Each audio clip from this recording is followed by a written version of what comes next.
Please take your seat. माननीय सदस्यगण, corona virus से उत्पन्न वैश्विक महामारी का यह तीसरा वर्ष है। इस दौरान हमने भारत के लोगों की लोकतांत्रिक मूल्यों में अगाध आस्था, अनुशासन और कर्तव्यपरायणता को और मजबूत होते देखा है। आज जब भारत अपनी आज़ादी के 75 वर्ष पर अमृत महोत्सव मना रहा है, तब प्रत्येक भारतवासी की यह संकल्प शक्ति भारत के उज्जवल भविष्य के लिए असीम विश्वास पैदा करती है। इसी विश्वास के साथ मैं संसद भवन के इस ऐतिहासिक सेंट्रल हॉल से प्रत्येक भारतवासी का अभिनंदन करता हूँ। मैं आज संसद के इस समवेत सत्र में देश के उन लाखों स्वाधीनता सेनानियों को नमन करता हूँ जिन्होंने अपने कर्तव्यों को सर्वोच्च प्राथमिकता दी और भारत को उसके अधिकार दिलाए।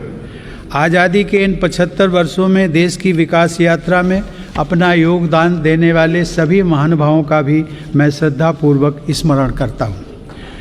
अमृत महोत्सव के इस कालखंड में देश की महान विभूतियों से जुड़े विशेष अवसर भी सभी देशवासियों को प्रेरणा दे रहे हैं। गुरु तेग बहादुर जी का 400वां प्रकाश वर्ष पर्व, श्री अरविंदो की 150वीं जन्म जयंती, V.O. चिदम्बरम पिल्लई का 150वां जन्म वर्ष और नेताजी सुभाष चंद्र बोस की 125वीं जन्म जयंती जैसे पुण्य अवसरों को मेरी सरकार पूरी भव्यता के साथ मना रही है। सरकार ने इस वर्ष से गणतंत्र दिवस समारोह को नेताजी की जयंती पर 23 जनवरी से ही मनाने की शुरुआत की है। मेरी सरकार मानती है कि अतीत को याद रखना तथा उससे सीख लेना देश के सुरक्षित भविष्य के लिए बहुत ही जरूरी है। साहिबजादों के बलिदान की स्मृति में 26 दिसंबर को वीर बाल दिवस की घोषणा एवं 14 अगस्त को विभाजन विभीषिका स्मृति दिवस इसी सोच का परिचायक है। सरकार ने भगवान बिरसा मुंडा को श्रद्धांजलि स्वरूप उनके जन्म दिवस 15 नवंबर को जनजातीय गौरव दिवस के रूप में मनाने का भी निर्णय लिया। माननीय सदस्यगण, आज़ादी का अमृत महोत्सव हम सभी भारतीयों के लिए अगले 25 वर्षों के संकल्पों को आकार देने का पवित्र अवसर है। मेरी सरकार सबका साथ, सबका विकास, सबका विश्वास और सबका प्रयास के मंत्र पर चलते हुए अगले 25 वर्षों के लिए मजबूत बुनियाद पर तेजी से काम कर रही है। इस बुनियाद का सबसे महत्वपूर्ण संकल्प एक सर्वसमावेशी, सर्वहितकारी, सशक्त भारत का निर्माण और देश की आत्मनिर्भरता है। कोरोना के इस कठिन समय की चुनौतियों ने देशवासियों को अपने लक्ष्यों को जल्द से जल्द प्राप्त करने के लिए प्रेरित किया है। माननीय सदस्यगण, कोरोना महामारी ने पूरी दुनिया को प्रभावित किया है और भारत में भी हमारे बहुत से अपनों को हमसे छीना है। इन परिस्थितियों में केंद्र से लेकर राज्यों तक हमारी सभी सरकारों, स्थानीय शासन और प्रशासन, हमारे डॉक्टर्स, नर्सेज और हेल्थ वर्कर्स, हमारे वैज्ञानिकों और उद्यमियों सभी ने एक टीम के रूप में काम किया है।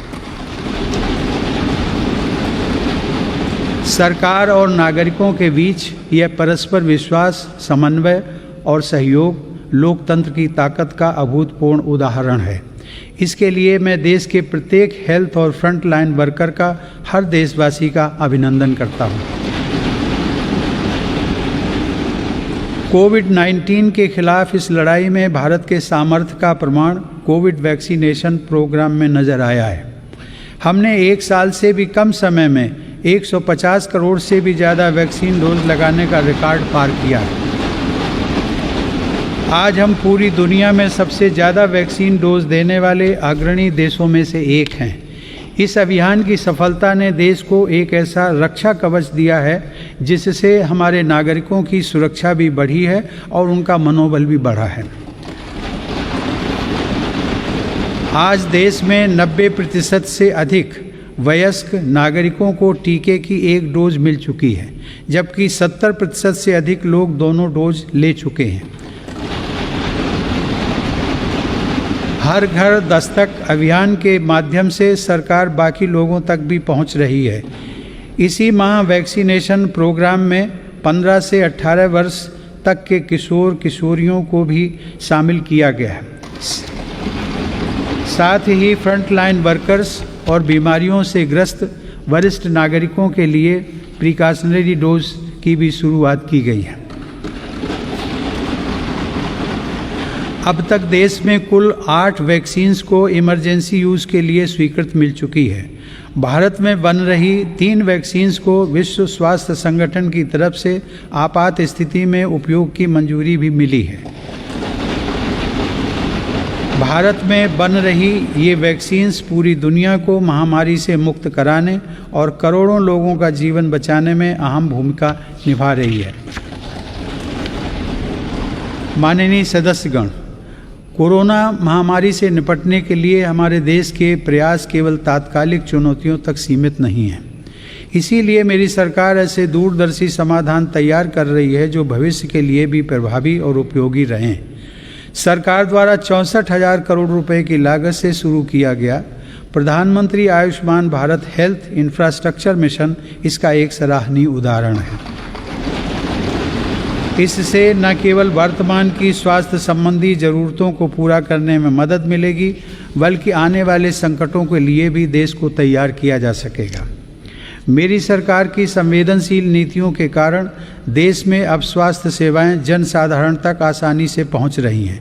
80,000 से अधिक हेल्थ एंड वेलनेस सेंटर्स और करोड़ों की संख्या में जारी आयुष्मान भारत कार्ड से गरीबों को इलाज में बहुत मदद मिली है। सरकार ने 8,000 से अधिक जन औषधि केंद्रों के माध्यम से कम कीमत पर दवाइयाँ उपलब्ध कराकर इलाज पर होने वाले खर्च को कम किया है। सुलभ और सुगम स्वास्थ्य सेवाओं के लिए उठाया गया आयुष्मान भारत डिजिटल मिशन भी एक बड़ा कदम है। माननीय सदस्यगण, कोरोना काल में भारतीय फार्मा सेक्टर ने भी अपनी श्रेष्ठता को साबित किया है। वर्तमान समय में भारतीय फार्मा कंपनियों के उत्पाद 180 से ज़्यादा देशों में पहुंच रहे हैं। लेकिन इस क्षेत्र में भारत के लिए संभावनाएं कहीं अधिक व्यापक हैं। फार्मा इंडस्ट्री के लिए मेरी सरकार द्वारा घोषित PLI स्कीम से इन संभावनाओं को विस्तार मिलेगा और रिसर्च को भी गति मिलेगी। सरकार द्वारा किए गए प्रयासों के परिणाम स्वरूप योग, आयुर्वेद एवं पारंपरिक चिकित्सा पद्धतियों की लोकप्रियता लगातार बढ़ रही है। वर्ष 2014 में देश से 6,600 करोड़ रुपए के आयुष उत्पादों का निर्यात होता था, जो आज बढ़कर 11,000 करोड़ रुपए से अधिक हो गया है। दुनिया के सबसे पहले WHO global centre of traditional medicine की स्थापना भी भारत में होने जा रही है।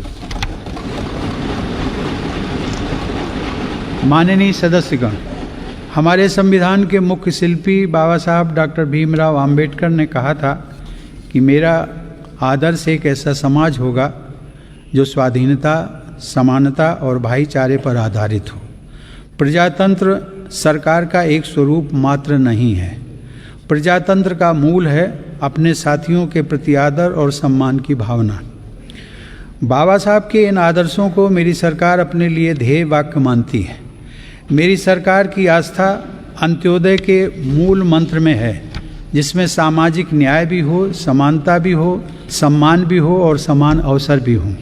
इसीलिए आज सरकार की नीतियों में गांव, गरीब, पिछड़े, अनुसूचित जाति एवं जनजातियों को सर्वोच्च प्राथमिकता दी जा रही है। हाल के वर्षों में पद्म पुरस्कारों के चयन में भारत की यह भावना भली भांति झलकती है। विविधता से भरे भारत में देश के कोने कोने में समर्पित जीवन जीने वाले लोग राष्ट्र सेवा में जुटे हुए हैं। उनमें भारत की शक्ति के दर्शन होते हैं। माननीय सदस्यगण, कोरोना के इस महासंकट में हमने बड़े बड़े देशों में खाद्यान्न की कमी और भूख की परेशानी देखी है, लेकिन मेरी संवेदनशील सरकार ने इस बात का पूरा प्रयास किया कि 100 साल के इस सबसे बड़े संकट में कोई गरीब भूखा ना रहे। प्रधानमंत्री गरीब कल्याण अन्न योजना के अंतर्गत मेरी सरकार सभी गरीबों को हर महीने मुफ्त राशन दे रही है। 80 करोड़ लाभार्थियों को 19 महीनों से खाद्यान्न वितरित करने हेतु 2,60,000 करोड़ रुपए के खर्च के साथ भारत में आज दुनिया का सबसे बड़ा फूड डिस्ट्रीब्यूशन प्रोग्राम चलाया जा रहा है। वर्तमान परिस्थितियों को देखते हुए पूरी संवेदनशीलता के साथ मेरी सरकार ने इस योजना को मार्च 2022 तक बढ़ा दिया है। कोरोना काल में गरीब के स्वाभिमान और उसके रोजगार की रक्षा करने के लिए सरकार प्रधानमंत्री स्वनिधि योजना भी चला रही है। यह योजना हमारे रेहड़ी पटरी वाले भाइयों बहनों के लिए बहुत सहायक सिद्ध हो रही है। इस योजना के तहत अब तक 28 लाख रेहड़ी पटरी वालों को 2900 करोड़ रुपए से ज़्यादा की धनराशि जारी की गई। सरकार अब इन स्ट्रीट वेंडर्स को ऑनलाइन फूड डिलीवरी करने वाली कंपनियों के साथ भी जोड़ रही है। श्रमिकों के हितों की रक्षा के लिए सरकार ने ई श्रम पोर्टल भी शुरू किया है, जिससे अब तक 23 करोड़ से अधिक श्रमिक जुड़ चुके हैं। जनधन आधार मोबाइल अर्थात जैम ट्रिनिटी को मेरी सरकार ने जिस तरह नागरिक सशक्तिकरण से जोड़ा है, उसका प्रभाव भी हम लगातार देख रहे हैं।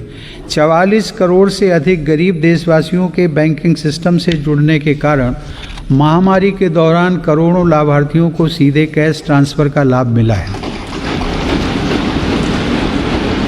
डिजिटल इंडिया और डिजिटल इकॉनमी के बढ़ते प्रसार के संदर्भ में देश के यूपीआई प्लेटफॉर्म की सफलता के लिए भी मैं सरकार के विज़न की प्रशंसा करूंगा। दिसंबर 2021 में देश में 8 लाख करोड़ रुपए से ज़्यादा का लेन देन यूपीआई के माध्यम से हुआ है। यह इस बात का उदाहरण है कि हमारे देश में जन सामान्य द्वारा बदलाव और तकनीक को बहुत तेज़ी से अपनाया जा रहा है। माननीय सदस्यगण, मेरी सरकार मूलभूत सुविधाओं को गरीब के सशक्तिकरण और गरीब की गरिमा बढ़ाने का माध्यम मानती है। पिछले वर्षों के अनवरत प्रयासों से प्रधानमंत्री आवास योजना में अब तक 2 करोड़ से अधिक पक्के घर गरीबों को मिल चुके हैं। प्रधानमंत्री आवास योजना ग्रामीण के तहत गत 3 वर्षों में करीब 1.5 लाख करोड़ रुपए की लागत से 1 करोड़ 17 लाख घर स्वीकृत किए गए हैं। हर घर जल पहुंचाने के उद्देश्य से शुरू किए गए जल जीवन मिशन ने लोगों के जीवन में बड़ा बदलाव लाना शुरू कर दिया है। महामारी की बाधाओं के बावजूद करीब 6 करोड़ ग्रामीण घरों को पेयजल के कनेक्शन से जोड़ा गया है। इसका बहुत बड़ा लाभ हमारे गांव की महिलाओं, बहनों, बेटियों को हुआ है। ग्रामीण क्षेत्रों में लोगों को उनकी संपत्ति के दस्तावेज देने के लिए शुरू की गई स्वामित्व योजना भी एक असाधारण प्रयास है। इस योजना के तहत अब तक 27,000 गाँव में 40 लाख से अधिक प्रॉपर्टी कार्ड दिए जा चुके हैं। ये प्रॉपर्टी कार्ड न केवल विवादों को रोकने में सहायक हैं, बल्कि गांव के लोगों को बैंकों से मदद मिलना भी आसान हो रहा है। माननीय सदस्यगण, मेरी सरकार ग्रामीण अर्थव्यवस्था और देश के किसानों को सशक्त बनाने के लिए निरंतर काम कर रही है। वैश्विक महामारी के बावजूद साल 2020-21 में हमारे किसानों ने 30 करोड़ टन से अधिक खाद्यान्न और 33 करोड़ टन से अधिक बागवानी उत्पादों की पैदावार की। सरकार ने रिकॉर्ड उत्पादन को ध्यान में रखते हुए रिकॉर्ड सरकारी खरीद की है। रबी की फसल के दौरान 433 लाख मीट्रिक टन गेहूं की खरीद की गई, जिससे लगभग 50 लाख किसानों को सीधा फायदा पहुंचा है। खरीफ की फसल के दौरान रिकॉर्ड लगभग 900 लाख मीट्रिक टन धान की खरीद की गई, जिससे 1 करोड़ 30 लाख किसान लाभान्वित हुए। सरकार के प्रयासों से देश का कृषि निर्यात भी रिकॉर्ड स्तर पर बढ़ा है। वर्ष 2020-21 में कृषि निर्यात में 25% से अधिक की वृद्धि दर्ज की गई। यह निर्यात लगभग 3 लाख करोड़ रुपए पहुंच गया है।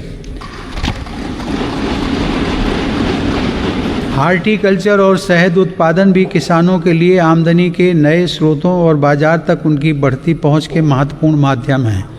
शहद उत्पादन को प्रोत्साहन देने से वर्ष 2020-21 में देश का शहद उत्पादन 1,25,000 मीट्रिक टन तक पहुंच गया है, जो कि 2014-15 की तुलना में करीब 55% ज़्यादा है।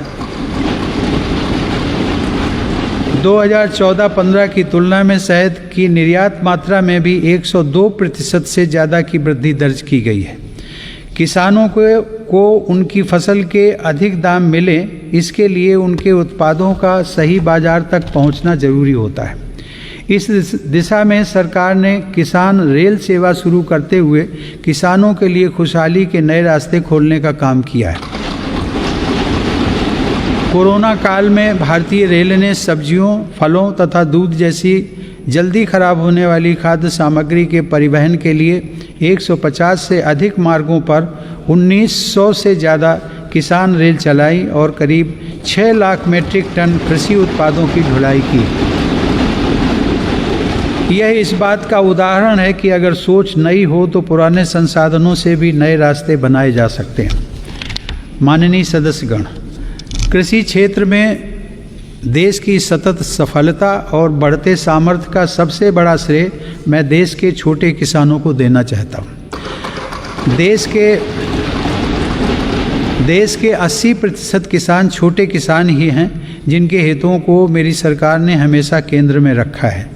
प्रधानमंत्री किसान सम्मान निधि के माध्यम से 11 करोड़ से अधिक किसान परिवारों को 1,80,000 करोड़ रुपए दिए गए। इस निवेश से कृषि क्षेत्र में आज बड़े बदलाव दिखाई दे रहे हैं। फसल बीमा योजना में नए बदलावों का लाभ भी देश के छोटे किसानों को हुआ है। इन बदलावों के बाद से अब तक 8 करोड़ से अधिक किसानों को मुआवजा के तौर पर 1 लाख करोड़ रुपए से ज़्यादा की राशि दी जा चुकी है। खेतों के नज़दीक जरूरी इंफ्रास्ट्रक्चर को विकसित करने के लिए भी मेरी सरकार अभूतपूर्व स्तर पर निवेश कर रही है। 1 लाख करोड़ रुपए के कृषि इंफ्रास्ट्रक्चर फंड के अंतर्गत हजारों परियोजनाओं को मंजूरी दी गई है। मेरी सरकार ने खाद्य तेल में आत्मनिर्भरता को ध्यान में रखते हुए 11,000 करोड़ रुपए की लागत से national mission on edible oils oil palm की शुरुआत भी की है। सरकार ऑर्गेनिक खेती, प्राकृतिक खेती और क्रॉप डाइवर्सिफिकेशन जैसे विशेष प्रयास भी कर रही है। यह आप सभी की जानकारी में है कि संयुक्त राष्ट्र ने वर्ष 2023 को इंटरनेशनल ईयर ऑफ मिलेट्स के रूप में घोषित किया है। मेरी सरकार इंटरनेशनल ईयर ऑफ मिलेट्स को देश के किसानों, self help groups, FPOs, food industry और जन सामान्य के साथ मिलकर व्यापक स्तर पर मनाएगी। मेरी सरकार वर्षा जल संरक्षण के लिए भी गंभीरता से काम कर रही है। देश में रेन वाटर हार्वेस्टिंग इंफ्रास्ट्रक्चर के निर्माण और पारंपरिक जल स्रोतों के जीर्णोद्धार के लिए विशेष अभियान चलाए जा रहे हैं। प्रधानमंत्री कृषि सिंचाई योजना के तहत विभिन्न परियोजनाओं और अटल भू जल योजना की मदद से देश में 64 लाख हेक्टेयर सिंचाई क्षमता विकसित की गई है। नदियों को आपस में जोड़ने की योजनाओं पर भी सरकार ने काम आगे बढ़ाया है। हाल ही में 45,000 करोड़ रुपए की लागत से पूरी होने वाली केन बेतवा लिंक परियोजना को भी स्वीकृति दी गई है। यह परियोजना बुंदेलखंड में पानी की चुनौतियों को समाप्त करने में सहायक होगी। माननीय सदस्यगण, ग्रामीण अर्थव्यवस्था को गति देने में महिलाओं की भूमिका अधिक विस्तृत होती जा रही है।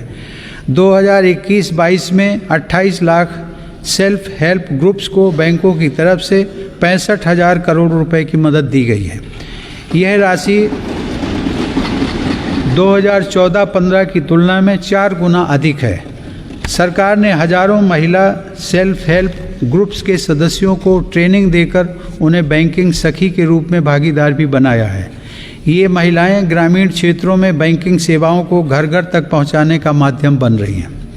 महिला सशक्तिकरण मेरी सरकार की उच्च प्राथमिकताओं में से एक है। उज्ज्वला योजना की सफलता के हम सभी साक्षी हैं। मुद्रा योजना के माध्यम से हमारे देश की माताओं बहनों की उद्यमिता और कौशल को बढ़ावा मिला है। बेटी बचाओ बेटी पढ़ाओ पहल से अनेक सकारात्मक परिणाम सामने आए हैं और स्कूलों में प्रवेश लेने वाली बेटियों की संख्या में उत्साहजनक वृद्धि हुई है। बेटे बेटी को समानता का दर्जा देते हुए मेरी सरकार ने महिलाओं के विवाह के लिए न्यूनतम आय को 18 वर्ष से बढ़ाकर पुरुषों के समान 21 वर्ष करने का विधेयक भी संसद में प्रस्तुत किया है। सरकार ने 3 तलाक को कानूनन अपराध घोषित कर समाज को इस कुप्रथा से मुक्त करने की शुरुआत की है। मुस्लिम महिलाओं पर केवल मेहरम के साथ ही हज यात्रा करने जैसे प्रतिबंधों को भी हटाया गया है। वर्ष 2014 से पूर्व अल्पसंख्यक वर्ग के लगभग 3 करोड़ विद्यार्थियों को छात्रवृत्तियां दी गई थी, जबकि मेरी सरकार ने वर्ष 2014 से अब तक ऐसे 4.5 करोड़ से अधिक विद्यार्थियों को छात्रवृत्तियां प्रदान की। इससे मुस्लिम बालिकाओं के स्कूल छोड़ने की दर में महत्वपूर्ण कमी दर्ज की गई है तथा उनके प्रवेश में वृद्धि देखी गई है। देश की बेटियों में सीखने की क्षमता को बढ़ावा देने के लिए राष्ट्रीय शिक्षा नीति में जेंडर इंक्लूजन फंड का भी प्रावधान किया गया है। यह हर्ष की बात है कि मौजूदा सभी 33 सैनिक स्कूलों ने बालिकाओं को प्रवेश देना शुरू कर दिया है। सरकार ने राष्ट्रीय रक्षा अकादमी में भी महिला कैडेट्स के प्रवेश को मंजूरी दी है। महिला कैडेट्स का पहला बैच एनडीए में जून 2022 में प्रवेश करेगा। मेरी सरकार के नीतिगत निर्णय और प्रोत्साहन से विभिन्न पुलिस बलों में महिला पुलिसकर्मियों की संख्या में 2014 के मुकाबले दोगुनी से ज़्यादा बढ़ोतरी हो चुकी है। माननीय सदस्यगण, महान संत तिरुवल्लुवर ने कहा था, कक्कर्क कसड्डर कर्प वई कट्रिपिन निकर्क अद्दकर्क तगा। अर्थात एक व्यक्ति जो कुछ भी सीखता है वह उसके आचरण में दिखाई देता है। आत्मनिर्भर भारत के संकल्प व सामर्थ्य को आकार देने के लिए मेरी सरकार देश में नई राष्ट्रीय शिक्षा नीति लागू कर रही है। राष्ट्रीय शिक्षा नीति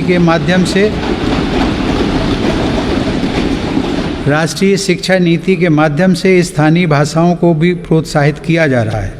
स्नातक पाठ्यक्रमों की महत्वपूर्ण प्रवेश परीक्षाएं भारतीय भाषाओं में भी संचालित करने पर जोर दिया जा रहा है। इस वर्ष 10 राज्यों के 19 इंजीनियरिंग कॉलेजों में 6 भारतीय भाषाओं में पढ़ाई शुरू हो रही है। स्किल इंडिया मिशन के तहत ITI, जन शिक्षण संस्थान और प्रधानमंत्री कौशल केंद्रों के जरिए पूरे देश में 2.25 करोड़ से अधिक युवाओं का कौशल विकास हुआ है। स्किल को उच्च शिक्षा के साथ जोड़ने के लिए UGC के नियमों में कई बदलाव भी किए गए हैं। कोरोना से लड़ाई के लिए स्किल इंडिया मिशन के तहत हेल्थ केयर से जुड़े 6 विशेष प्रशिक्षण कार्यक्रम शुरू किए गए। इनसे हेल्थ केयर सेक्टर को मदद मिल रही है। सरकार द्वारा जनजातीय युवाओं की शिक्षा के लिए हर आदिवासी बहुल ब्लॉक तथा एकलव्य आवासीय मॉडल स्कूल के विस्तार का काम किया जा रहा है। ये स्कूल लगभग 3.5 लाख जनजातीय युवाओं को सशक्त बनाएंगे।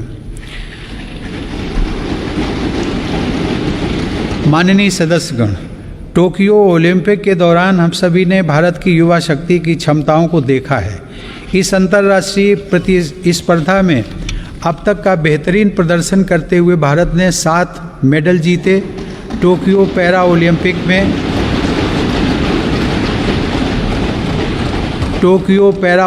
में भी भारतीय पैरा एथलीटों ने 19 पदक जीतकर रिकॉर्ड कायम किया। ओलंपिक प्रतिस्पर्धाओं तथा खेलकूद में भारत की उपस्थिति मजबूत करने के लिए केंद्र सरकार राज्य सरकारों के साथ मिलकर देश में सैकड़ों खेलो इंडिया केंद्र स्थापित कर रही है। पैरा स्पोर्ट्स में दिव्यांग युवाओं को ट्रेनिंग देने के लिए सरकार ने ग्वालियर में आधुनिक सुविधाओं से युक्त सेंटर फॉर डिसेबिलिटी स्पोर्ट्स की स्थापना भी की है। माननीय सदस्यगण, दिव्यांगजनों के लिए सुगमता, समानता और सम्मानपूर्ण जीवन के अवसर प्रदान करना एक समाज के रूप में हमारी सामूहिक जिम्मेदारी है। इस दिशा में आज सुगम्य भारत अभियान हमारी राष्ट्रीय संवेदना का परिचय दे रहा है। दिव्यांगजनों का जीवन बदलने के लिए देश में निःशुल्क सहायक उपकरणों से लेकर कॉकलियर इम्प्लांट सर्जरी जैसे प्रोग्राम चलाए जा रहे हैं। इन कार्यक्रमों के अंतर्गत अब तक 25 लाख से अधिक दिव्यांग व्यक्तियों को सहायता उपकरण उपलब्ध करवाए गए हैं और करीब 4000 सफल कॉकलियर इम्प्लांट किए गए हैं। इन्हीं प्रयासों को आगे बढ़ाते हुए सरकार ने मध्य प्रदेश में national institute of mental health rehabilitation की स्थापना भी की है। दिव्यांग युवाओं के भविष्य के लिए 10,000 शब्दों की इंडियन साइन लैंग्वेज डिक्शनरी भी बनाई गई है। माननीय सदस्यगण, हमारा स्टार्टअप इकोसिस्टम हमारे युवाओं के नेतृत्व में तेजी से आकार ले रही अनंत नई संभावनाओं का उदाहरण है। वर्ष 2016 से हमारे देश में 56 अलग अलग सेक्टर्स में 60,000 नए स्टार्टअप्स बने हैं। इन स्टार्टअप्स के जरिए 6 लाख से अधिक रोजगारों का सृजन हुआ है। वर्ष 2021 में कोरोना काल में भारत में 40 से अधिक यूनिकॉर्न स्टार्टअप अस्तित्व में आए, जिनमें से प्रत्येक का मूल्य 7,400 करोड़ रुपए से अधिक आंका गया है। मेरी सरकार की नीतियों की वजह से आज भारत उन देशों में है जहां इंटरनेट की कीमत सबसे कम है तथा स्मार्टफोन की कीमत भी सबसे कम है। इसका बहुत बड़ा लाभ भारत की नौजवान पीढ़ी को मिल रहा है।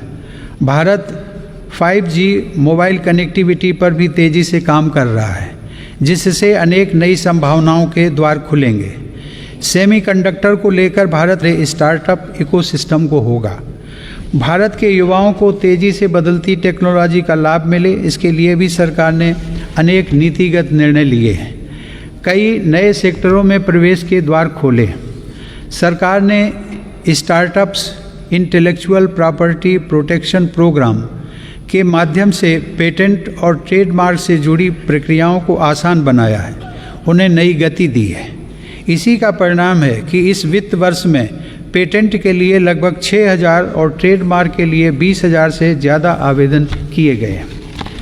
माननीय सदस्यगण, मेरी सरकार के निरंतर प्रयासों से भारत एक बार फिर विश्व की सर्वाधिक तेज़ी से विकसित हो रही अर्थव्यवस्थाओं में से एक बन गया है।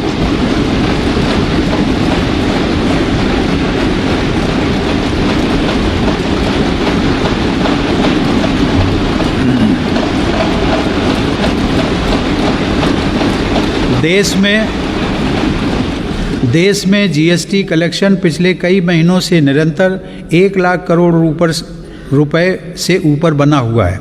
इस वित्त वर्ष के पहले 7 महीनों में 48 बिलियन डॉलर का विदेशी निवेश आना इस बात का प्रमाण है कि अंतर्राष्ट्रीय निवेशक भारत के विकास को लेकर बहुत आश्वस्त हैं।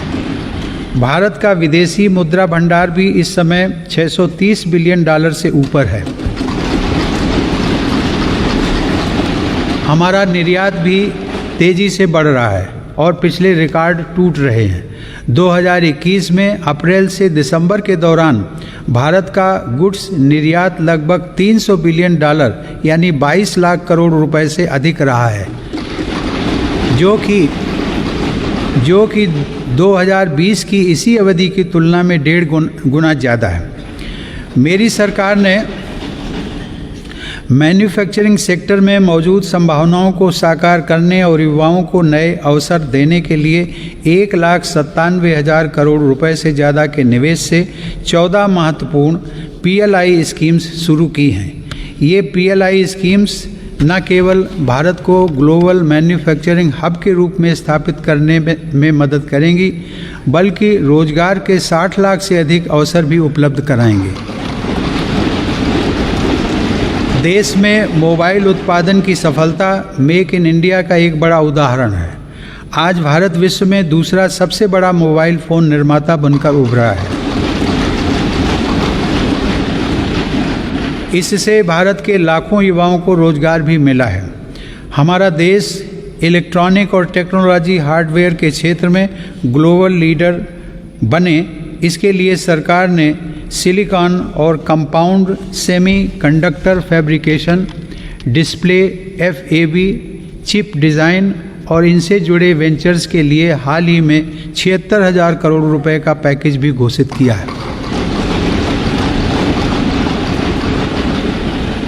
मेरी सरकार नए क्षेत्रों के साथ साथ उन पारंपरिक क्षेत्रों में भी देश की स्थिति को पुनः मजबूत बना रही है जिनमें हमारे पास सैकड़ों वर्षों का अनुभव है। इसी दिशा में मेरी सरकार द्वारा वस्त्र उद्योग के विकास के लिए करीब 4,500 करोड़ रुपए के निवेश से 7 मेगा इंटीग्रेटेड टेक्सटाइल रीजन और अपैरल पार्क बनाए जा रहे हैं। इससे देश में इंटीग्रेटेड टेक्सटाइल वैल्यू चेन तैयार होगी। ये मेगा टेक्सटाइल पार्क्स भारतीय तथा विदेशी निवेशकों को भी आकर्षित करेंगे और रोजगार के लाखों नए अवसर पैदा करेंगे। माननीय सदस्यगण, भारत की समृद्धि में बड़े उद्योगों के साथ सूक्ष्म एवं लघु उद्योगों की भूमिका बहुत महत्वपूर्ण है। हमारे MSMEs हमारी अर्थव्यवस्था का मेरुदंड रहे हैं और आत्मनिर्भर भारत को गति प्रदान करते रहे हैं।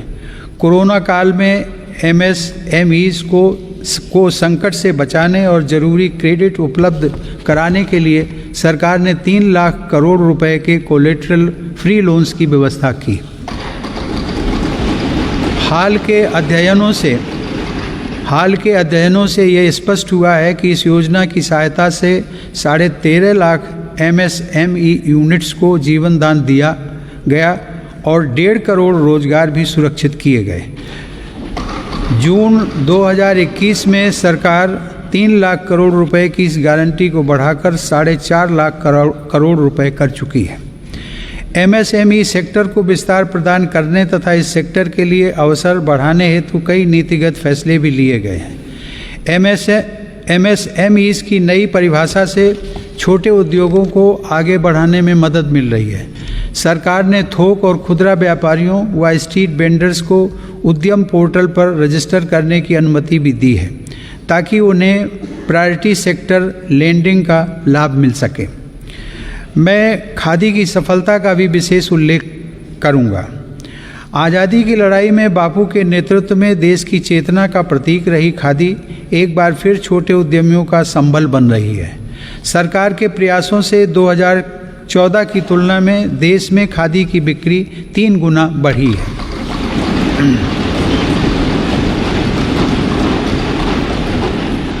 माननीय सदस्यगण, किसी भी देश के विकास का आधार वहाँ का इंफ्रास्ट्रक्चर होता है। मेरी सरकार की दृष्टि में इंफ्रास्ट्रक्चर सामाजिक असमानता को पाटने वाला सेतु भी है। इंफ्रास्ट्रक्चर पर होने वाले निवेश से न केवल लाखों नए रोजगार पैदा होते हैं बल्कि इसका एक गुणात्मक प्रभाव भी होता है। इससे व्यापार करना सुगम होता है, परिवहन की गति बढ़ती है और हर सेक्टर में आर्थिक गतिविधियों में वृद्धि होती है। मेरी सरकार ने इंफ्रास्ट्रक्चर विकास के कार्यों को और अधिक गति प्रदान करने के लिए अलग अलग मंत्रालयों के कामकाज को प्रधानमंत्री गति शक्ति राष्ट्रीय मास्टर प्लान के रूप में एक साथ जोड़ा है। यह प्लान भारत में मल्टी मॉडल ट्रांसपोर्ट के एक नए युग का प्रारंभ करने जा रहा है। भविष्य के भारत में रेलवेज, हाईवेज और एयरवेज अलग अलग और अलग थलग इंफ्रास्ट्रक्चर नहीं होंगे बल्कि एक देश के एकजुट संसाधन के तौर पर काम करेंगे। ग्रामीण क्षेत्रों में सड़कों, संसाधनों और इंफ्रास्ट्रक्चर के निर्माण से देश की उन संभावनाओं को उड़ान मिल रही है जो दशकों से उपेक्षित पड़ी थी। प्रधानमंत्री ग्राम सड़क योजना की उपलब्धियां गर्व करने योग्य हैं। वर्ष 2020-21 में ग्रामीण इलाकों में 100 किलोमीटर प्रतिदिन से अधिक की रफ्तार से 36,500 किलोमीटर सड़कें बनाई गई हैं और हजारों रिहायशी क्षेत्रों को ऑल वेदर रोड कनेक्टिविटी से जोड़ा गया है। आज देश के नेशनल हाईवेज भी पूरब से पश्चिम और उत्तर से दक्षिण पूरे देश को एक साथ जोड़ रहे हैं। मार्च 2014 में हमारे देश में राष्ट्रीय राजमार्गों की कुल लंबाई 90,000 किलोमीटर थी, जबकि आज उनकी लंबाई बढ़कर 1,40,000 किलोमीटर से अधिक हो गई है। भारतमाला परियोजना के अंतर्गत लगभग 6 लाख करोड़ रुपए की लागत से 20,000 किलोमीटर से अधिक लंबाई के राजमार्गों पर काम किया जा रहा है। इनमें 23 ग्रीन एक्सप्रेसवेज और ग्रीन फील्ड कॉरिडोर्स का विकास भी शामिल है।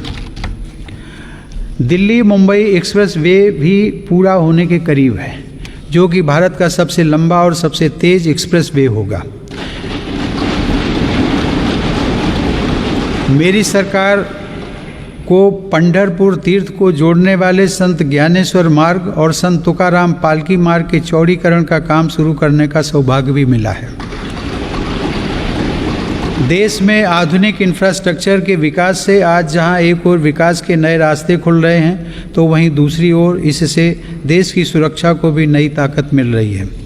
बॉर्डर रोड्स ऑर्गेनाइजेशन BRO ने लद्दाख में उमलिंग ला दर्रा पर 19,000 फीट की ऊंचाई पर विश्व की सबसे ऊंची परिवहन योग्य सड़क का निर्माण किया है। लद्दाख के देमचोक, उत्तराखंड के जोलिंगकोंग और अरुणाचल प्रदेश के हुरी जैसे सर्वाधिक दूरस्थ गांवों को भी आधुनिक सड़कों से जोड़ा गया है। मेरी सरकार भारतीय रेलवे का भी तेज गति से आधुनिकीकरण कर रही है। नई वंदे भारत ट्रेनें तथा नए विस्टाडोम कोच भारतीय रेल की आभा में वृद्धि कर रहे हैं। बीते 7 वर्षों में 24,000 किलोमीटर रेलवे रूट का विद्युतीकरण हुआ है। नई रेलवे लाइंस बिछाने और दोहरीकरण का काम भी तेज गति से जारी है।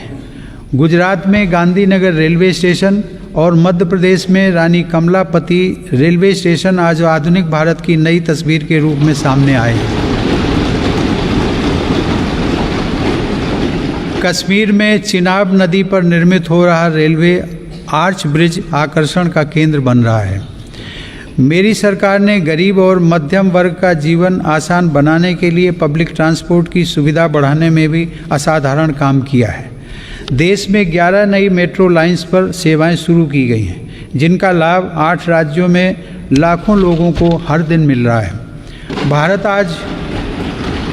भारत आज दुनिया के 4 सबसे बड़े ड्राइवरलेस ट्रेन नेटवर्क वाले देशों में भी शामिल हो गया है। हमने देश में इंडिजिनस ऑटोमेटिक ट्रेन सिस्टम भी विकसित किया है, जो कि मेक इन इंडिया की बढ़ती क्षमता का प्रतीक है। सरकार ने देश में 21 ग्रीन फील्ड एयरपोर्ट्स के निर्माण के लिए भी मंजूरी दी है। इनमें से देश का सबसे बड़ा एयरपोर्ट उत्तर प्रदेश के गौतम बुद्ध नगर जिले में बन रहा है। देश के महत्वपूर्ण कारोबारी क्षेत्रों को बंदरगाहों से जोड़ने के लिए सागरमाला कार्यक्रम के अंतर्गत 80 से अधिक कनेक्टिविटी परियोजनाओं पर भी काम हो रहा है। अब तक 24 राज्यों में 5 मौजूदा राष्ट्रीय जलमार्गों और 106 नए जलमार्गों सहित कुल 111 जलमार्गों को राष्ट्रीय जलमार्ग घोषित किया गया है। इनमें से 23 जलमार्गों के जरिए माल परिवहन भी हो सकेगा। आधुनिक इंफ्रास्ट्रक्चर की दिशा में सरकार द्वारा 27,000 सर्किट किलोमीटर से ज़्यादा ट्रांसमिशन लाइंस भी बिछाई गई हैं। माननीय सदस्यगण, बीते समय में हमने देश में आत्मनिर्भर भारत के नए संकल्प को ठोस आकार लेते देखा है। इस संकल्प को रिफॉर्म्स की ऊर्जा से तेज गति प्राप्त हो रही है। नए लेबर रिफॉर्म्स से लेकर बैंकिंग रिफॉर्म्स और इंसॉल्वेंसी एंड बैंक्रप्सी कोड तक सुधारों का यह क्रम बिना रुके अनवरत चल रहा है। विगत वर्ष केंद्र और राज्यों के अलग अलग विभागों में 26,000 से ज़्यादा कंप्लायंसेस की आवश्यकता को घटाया जा चुका है। देश में स्पेस को प्राइवेट सेक्टर के लिए खोलकर संभावनाओं का अनंत आकाश भी उपलब्ध करा दिया गया। पिछले साल भारत की अंतरिक्ष क्षमताओं को बढ़ाने के लिए इन स्पेस का गठन किया जाना ऐसा ही एक प्रमुख कदम है। तेजी से विकसित हो रही ड्रोन टेक्नोलॉजी और इससे जुड़ी संभावनाओं को लेकर भी मेरी सरकार सजग और सक्रिय है। इस दिशा में सरकार ने सिंप्लीफाइड ड्रोन रूल्स 2021 को अधिसूचित किया है। और ड्रोन व ड्रोन कलपुर्जों के देश में निर्माण के लिए PLI योजना भी शुरू की है। इससे देश को भविष्य की इस महत्वपूर्ण टेक्नोलॉजी में अपनी स्थिति को मजबूत बनाने में मदद मिलेगी। माननीय सदस्यगण, मेरी सरकार देश की सुरक्षा के लिए दृढ़ संकल्पित होकर काम कर रही है। सरकार की नीतियों की वजह से डिफेंस सेक्टर में, विशेषकर रक्षा उत्पादन में, देश की आत्मनिर्भरता लगातार बढ़ रही है। वर्ष 2020-21 में सैन्य बलों के आधुनिकीकरण के लिए जो भी स्वीकृतियां प्रदान की गईं, उनमें 87% उत्पादों में मेक इन इंडिया को प्राथमिकता दी गई।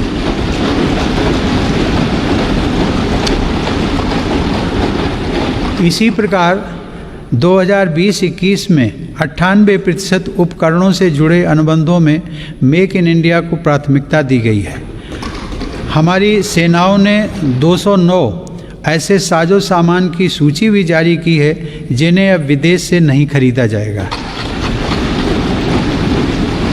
रक्षा उपक्रमों द्वारा 2800 से ज़्यादा ऐसे उपकरणों की सूची जारी की जा चुकी है जिनका देश में ही निर्माण किया जाएगा।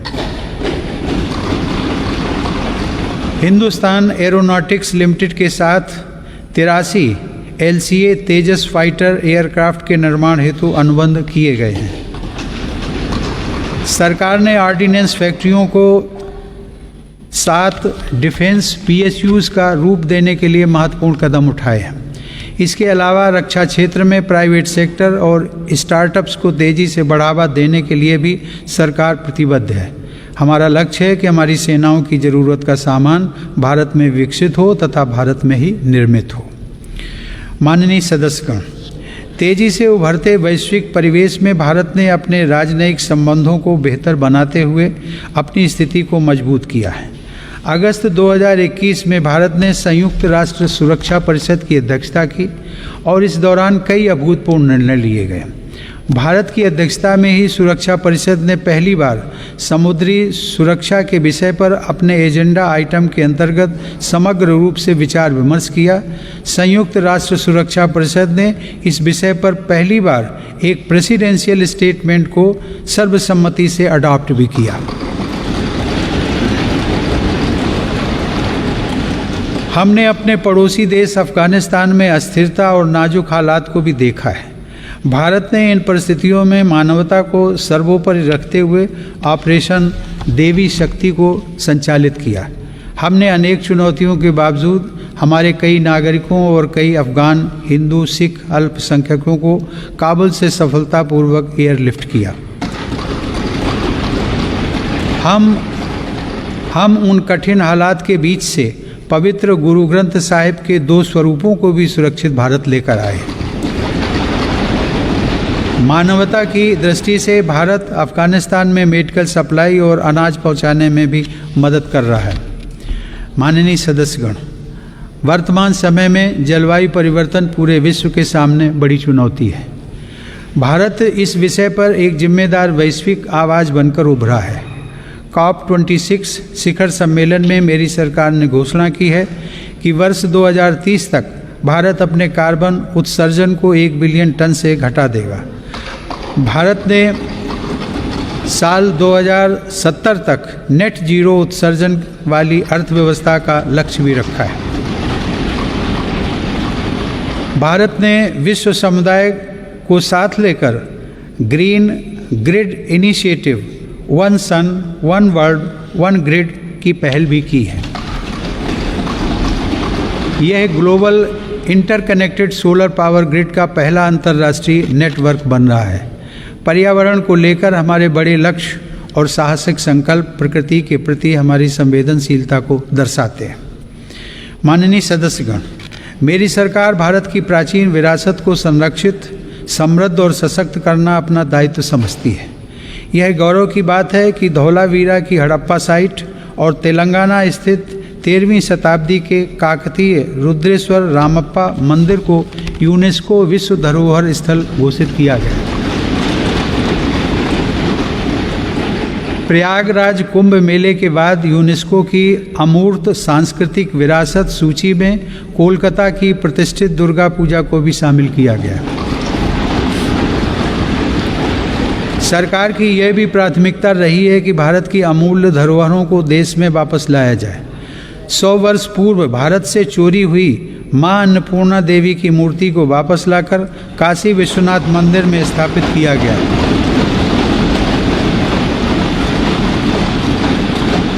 दुनिया के अलग अलग देशों से ऐसी ही कई ऐतिहासिक धरोहरें आज भारत में वापस लाई जा रही हैं।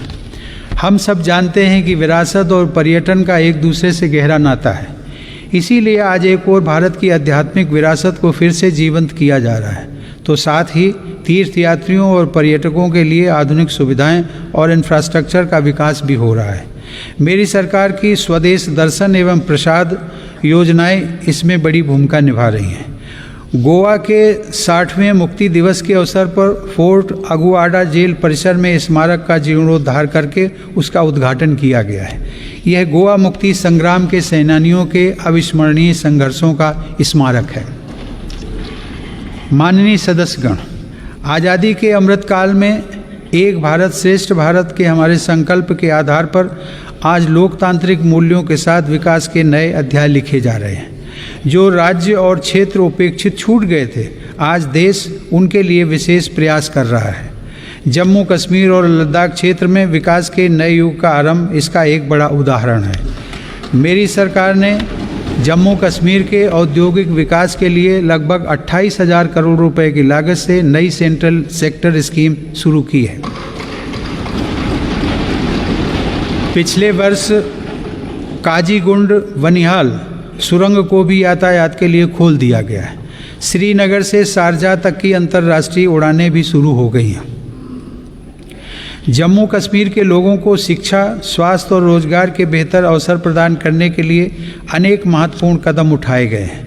इस समय वहां 7 मेडिकल कॉलेजों के अलावा 2 एम्स का कार्य प्रगति पर है, जिनमें से एक एम्स जम्मू में और एक कश्मीर में है। IIT जम्मू और IIM जम्मू का निर्माण कार्य भी तेजी से चल रहा है। लद्दाख संघ राज्य क्षेत्र में इंफ्रास्ट्रक्चर और आर्थिक विकास को तेजी से आगे बढ़ाने के लिए सिंधु इंफ्रास्ट्रक्चर डेवलपमेंट कॉरपोरेशन की स्थापना की गई है। लद्दाख की इस विकास यात्रा में एक और उपलब्धि सिंधु सेंट्रल यूनिवर्सिटी के रूप में जुड़ रही है। माननीय सदस्यगण, मेरी सरकार पूर्वोत्तर के सभी राज्यों अरुणाचल प्रदेश, असम, मणिपुर, मेघालय, मिजोरम, नागालैंड, सिक्किम और त्रिपुरा के सतत विकास के लिए प्रतिबद्ध है। इन राज्यों में हर स्तर पर बुनियादी और आर्थिक अवसरों का विकास किया जा रहा है। रेल और हवाई कनेक्टिविटी जैसी सुविधाओं का सपना पूर्वोत्तर के लोगों के लिए अब साकार हो रहा है। यह देश के लिए गर्व का विषय है कि पूर्वोत्तर राज्यों की सभी राजधानियां मेरी सरकार के प्रयास से अब रेलवे के नक्शे पर आ रही हैं।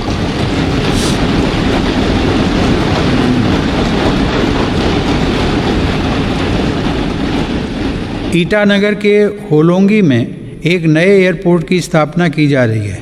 हाल ही में त्रिपुरा राज्य के महाराजा वीर विक्रम एयरपोर्ट में एक नया और आधुनिक टर्मिनल खोला गया है। पूर्वोत्तर का यह विकास भारत की विकास यात्रा का एक स्वर्णिम अध्याय सिद्ध होगा। कुछ दिन पहले ही 21 जनवरी को मेघालय, मणिपुर और त्रिपुरा की स्थापना के 50 साल पूरे हुए हैं। आज़ादी के 75 साल पूरे होने के साथ इन राज्यों की यात्रा भी हमें विकास के नए संकल्पों के लिए प्रेरित कर रही है। पूर्वोत्तर में शांति स्थापना के लिए मेरी सरकार के प्रयासों को ऐतिहासिक सफलता प्राप्त हुई है। अभी कुछ महीने पहले ही कार्बी आंगलोंग के दशकों पुराने विवाद को समाप्त करने के लिए केंद्र सरकार, असम की राज्य सरकार एवं कार्बी समूह के बीच समझौता हुआ है। इससे इस क्षेत्र में शांति और खुशहाली का एक नया अध्याय शुरू हुआ है। सरकार द्वारा किए गए प्रयासों से आज देश में नक्सल प्रभावित जिलों की संख्या भी 126 से घटकर 70 रह गई है। माननीय सदस्यगण, मेरी सरकार नागरिकों की ज़रूरतों के प्रति सरकारी विभागों को अधिक से अधिक जवाबदेह बनाने के लिए कृत संकल्प है। बकाया मामलों में निपटान हेतु तथा स्वच्छता के लिए भारत सरकार के प्रत्येक मंत्रालय में विशेष अभियान चलाया जा रहा है। मिशन कर्मयोगी के अंतर्गत सिविल सर्वेंट्स की क्षमता बढ़ाने के लिए सरकार ने कैपेसिटी बिल्डिंग कमीशन की स्थापना की है। मिशन कर्मयोगी सिविल सर्वेंट्स के कैरियर में भी सहायक होगा और राष्ट्र निर्माण की नई जिम्मेदारियों के लिए उन्हें तैयार भी करेगा। न्याय प्राप्ति को सरल और सुगम बनाने के लिए भी देश में कई महत्वपूर्ण कदम उठाए जा रहे हैं। टेली लॉ प्रोग्राम के माध्यम से मुकदमों से पहले सलाह देने के लिए एक प्लेटफॉर्म का गठन किया गया है। विवादों के निपटारे में गति लाने के लिए मेरी सरकार ने राज्यसभा में मध्यस्थता विधेयक 2021 पेश किया है। माननीय सदस्यगण, आज देश की उपलब्धियां और सफलताएं देश के सामर्थ्य और संभावनाओं के समान ही असीम हैं। ये उपलब्धियां किसी एक संस्था या प्रतिष्ठान की नहीं हैं, बल्कि देश के कोटि कोटि नागरिकों की हैं। इनमें करोड़ों देशवासियों का श्रम और पसीना लगा है।